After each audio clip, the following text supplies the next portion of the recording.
The night the banshee came for Fergus. The thatched cottage stood alone on the windswept moor, its whitewashed walls weathered by time and sorrow.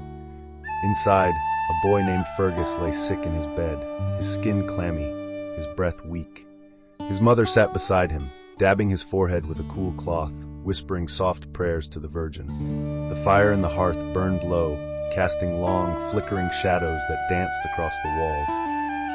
Outside, the wind howled through the bare branches of the rowan trees, but it was another sound that made the blood in the family's veins turn to ice. A wail, distant at first, carried through the night, high and keening, filled with sorrow and something older, something terrible. Fergus stirred, his eyelids heavy, his frail body barely shifting under the thick wool blankets. But something had roused him, a feeling, a presence.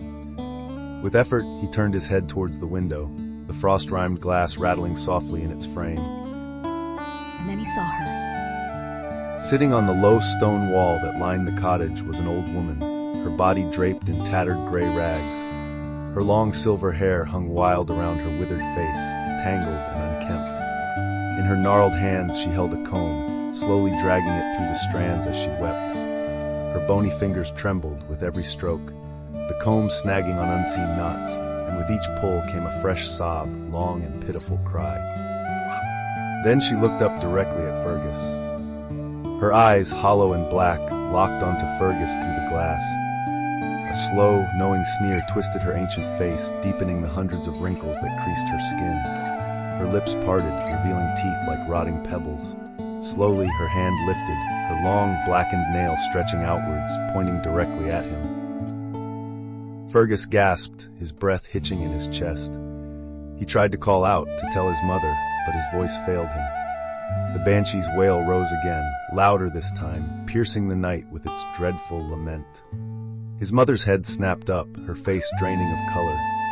"Holy Mary, Mother of God," she whispered, crossing herself. The sound sent shivers through the house.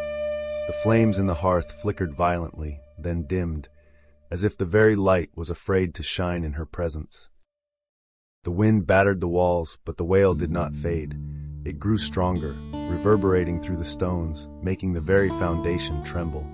Outside, the banshee continued to weep, her skeletal fingers raking through her cursed hair, her sorrow filling the night.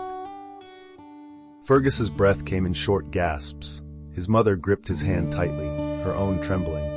The wailing reached a deafening pitch, curling around them, seeping into their very bones. Then, as suddenly as it had begun, the wailing stopped. The silence was worse. Fergus's mother dared to look out the window, but the old woman was gone. Only the stone wall remained, empty, the night still and heavy with an unnatural quiet. But they knew what it meant. The banshee did not come for nothing. Fergus closed his eyes, his mother's sobs the only sound left in the darkened cottage. When morning came, he was cold. And in the distance, carried on the wind, the faintest echo of the banshee's cry lingered over the moor. Comment, follow, and subscribe for more. Slan.